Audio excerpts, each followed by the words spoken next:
Iya, kalau kita analisis jadinya begitu Pak, ya. Karena dua-dua pendapat ulama ini berdalil, nah itulah beda pendapat tadi ya. Kalau di fardu ainnya kita pahami ya seperti anak kita kan wajib tanggungan kita, maka di situ wajib kita dakwah. Cuman untuk wilayah negara memang harus lembaga, nggak bisa diri per diri kan, harus ada yang mewakili. Nah, jadi ormas-ormas Islam ini ada harus ormas dakwah yang menegur pemerintah secara hikmah, bukan dengan mencaci menghina kasar. Harus ada lembaganya Pak gitu. Jadi kalau pemerintah mengambil kebijakan salah, lari, memang diwajibkan Tuhan kita cegah gitu. Didakwahi. Nggak bisa nggak. Karena pemerintah kan ngurus dunia, jahatinya itu ke dunia aja. Karena memang dia tugasnya itu. Nah, sementara ulama agama jahatinya. Maka ini harus ada sinergisitas gitu, keseimbangan itu. Ya, meredam. Kalau dia dunia aja kita khawatirkan nanti rusak. Kalau dia agama aja kita khawatirkan nanti umat melupakan perkembangan dunianya gitu. Maka ada keseimbangan dia Pak. Nah gitu ya. Saya memahaminya begitu Pak ya. Jadi memang itu. Ada lagi?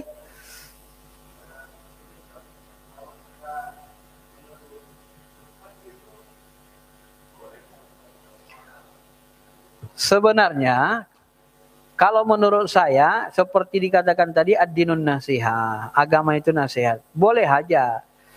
Menegur ustadz itu kalau bahasa saya, kita diskusi, ngasih. Ustadz, misalnya gini kalau bahasa saya, supaya ustadznya merasa tidak maksudnya, itu sama dengan kita bawahan menegur atasan, kira-kira gitu kan. Karena atasan itu dalam sisi jabatan. Kalau ustadz dalam sisi ilmu. Karena ustadz ini kan rata-rata dari kecil belajar agama. Ya, jadi supaya jangan egonya naik, kita jadi diskusi, Ustadz, saya kemarin dapat pengajian, kata Ustadz, ada Ustadz lain mengatakan begini gitu kan. Kalau menurut Ustadz gimana? Bilang gitu. Jelasin Bapak itu Galilea gitu kan. Kalau menurut Ustadz gimana? Gitu aja. Jadi kita pengen tahu argumen dia. Cara dakwahnya gitu. Nanti kalau misalnya dia nggak ngasih tahu dalilnya, berarti kan dia merasa memang bersalah dia melakukan itu gitu kan. Tapi kalau dia punya dalil, itu khilafiyah. Kita takut dia melakukan khilafiyah.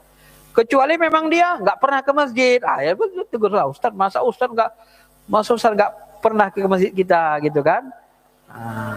Itu bolehlah kita tegur. Tapi kalau nanti yang takutnya kita seperti, maka dilihat konteksnya juga. Takutnya yang kita tegur itu ternyata dia punya ilmu di situ gitu.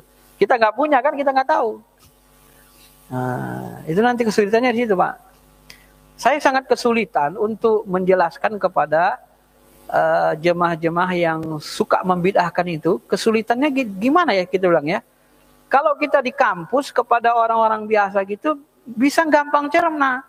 Tapi kalau mereka sulit sekali mencerna. Kalau kadang kita nulis dia begitu sangat sulit mereka cerna itu. Tetap mereka bertahan bahwa tahlilan itu bid'ah sesat gitu. Ketika kita tanya bid'ahnya di mana, haramnya di mana? Nah, kalau haramnya misalnya di memberati fakir miskin, ya itu kan ilat haramnya. Buang saja itu selesai. Itu sebenarnya gitu Pak, hukum itu gitu. Cuman tetap mereka bersikeras. Jadi kita kadang heran, ini kenapa cara pengajarannya seperti ini gitu kan? Jadi kalau saya pahami memang mereka tidak mendalami fikih usul fikih. Ya, seperti katakan Ustadz Sarwat LC, dia katakan, saya 20 tahun dulu di jemaah ini katanya. 20 tahun lebih saya jemaah ini. Begitu saya mendalami di luar ilmunya, di luar ini ilmunya, ternyata yang di dalam ini, di sini nggak ada apa-apanya katanya. Kenapa di sini? Di sini tekstual aja pemahamannya Pak. Masih sedikit ilmunya. Ya. Kalau pengalaman kita belajar agama, memang saya pun dulu modelnya begitu. Gak usah pun masuk itu, kita di awal-awal memang begitu. Karena ilmu kita belum banyak. Di S1 masih begitu Pak. S1 semester 1. Saya menganggap Tuhan itu berjisim. Karena Allah katakan berjisim. Itu paling mudah dicerna. Tapi itu pendapat orang awam. Maka dikatakan, kalau Bapak belajar ke dalam-dalam, gak ada ulama ahli mengatakan berjisim. Maka saya sering sebut, benarnya ulama salaf, ngikut salaf. Tapi salaf yang diikuti itu bukan ahli ilmu gitu. Cuman kalau mereka memaksakan diri, ini jadi masalah nanti Pak. Saya contohkan. Kalau Bapak mengambil pendapat hadis sahih, pendapat Buddha, Aina Allah, di mana Allah? Fis sama, di langit. Ini Buddha kan? Tapi kalau Bapak mengambil pendapat Imam Ali, ini ahli ilmu, enggak Buddha. Ali, apakah arasy itu tempat Allah? Enggak. Arasy itu bukan tempat zat. Itu adalah makhluk yang paling besar untuk menunjukkan izrahan, untuk izharan, di qudrati, untuk menunjukkan kekuasaannya. Bukan tempat bagi zatnya katanya. Secara sederhana Pak ya, sederhana saja. Bapak mau ikut pendapat sahabat Buddha atau pendapat ahli ilmu Imam Ali? Ini sederhana saja. Mana yang mau Bapak ikut? Tentu secara akal sehat, ya nggak mungkin lah kita ikuti pendapat Buddha, ya kan? Tapi bagus pendapat Imam Ali. Imam Ali tinggi derajatnya, ilmunya luas, makrifatnya dalam. Nah, kenapa kita milih pendapat Buddha? Salaf juga ini. Ya karena sebahagian salaf itu tidak kuat akalnya. Mohon maaf. Sebahagian sahabat itu ada Arab Badui.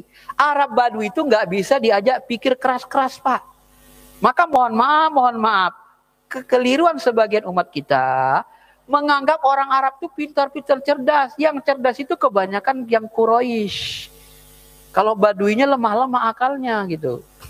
Bahkan kalau Bapak baca sejarah, yang paling pintar ulama-ulama besar kita itu setelah masa tabi'in, tabi'in, yang kita ketemukan cuma satu, Imam Malik di Madinah. Imam Syafi'i Baghdad, Irak. Imam Hanbali Iran. Siapa coba yang dari Mekah Madinah lagi? Nggak ada. Ya, Imam Hanafi dari Iran. Imam mazhab yang 4, satunya dari Madinah, yang lainnya dari luar. Bukhari ahli hadis, Bukhara Eropa, Muslim ya sama dari Iran. Ibnu Majah, Abu Daud, nggak ada yang dari Mekah lagi Pak, dari Mekah Madinah. Sejak masa tabi'in, ulama-ulama besar itu dari luar Mekah semua. Maka jangan heran kalau hafiz-hafiz Quran tanding di Mekah, juara satu ya tetap orang Indonesia. Bukan orang Mekah, bukan orang Arab. Tanding hafalan, tanding apa, biasa. Nah, itu harus Bapak pahami. Makanya ulama-ulama Indonesia dulu banyak yang jadi imam di Mekah Madinah. Kenapa? Karena memang orang-orang Indonesia, ulama-ulama kita luar biasa ilmunya Pak. Luar Mekah itu luar biasa. Apalagi ulama-ulama yang di Mesir, Qaradawi, nah itu kan, mufti-mufti besar itu luar biasa. Lebih luas ilmunya ketimbang ulama-ulama. Kenapa perkembangan ilmu Mekah Madinah tidak cepat, tidak melaju?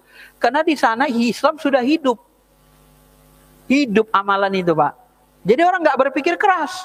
Begitu keluar dari Mekah Madinah ke Eropa, ulama kita berpikir keras. Wah, ini bagaimana menghadapi umumnya?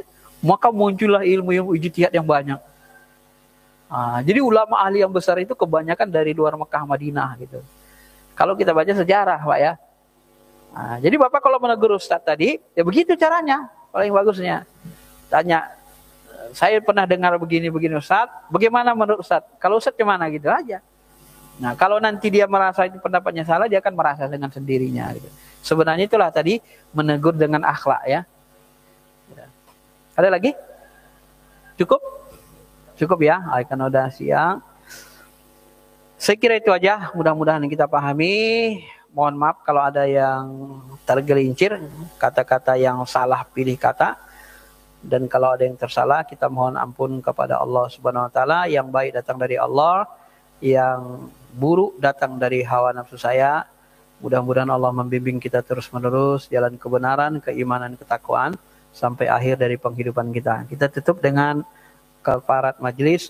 Subhanallah bihamdi, subhanallah bihamdika, asyhadu an la ilaha illa anta, astaghfiruka, nastaghfiruka wa natubu ilaik.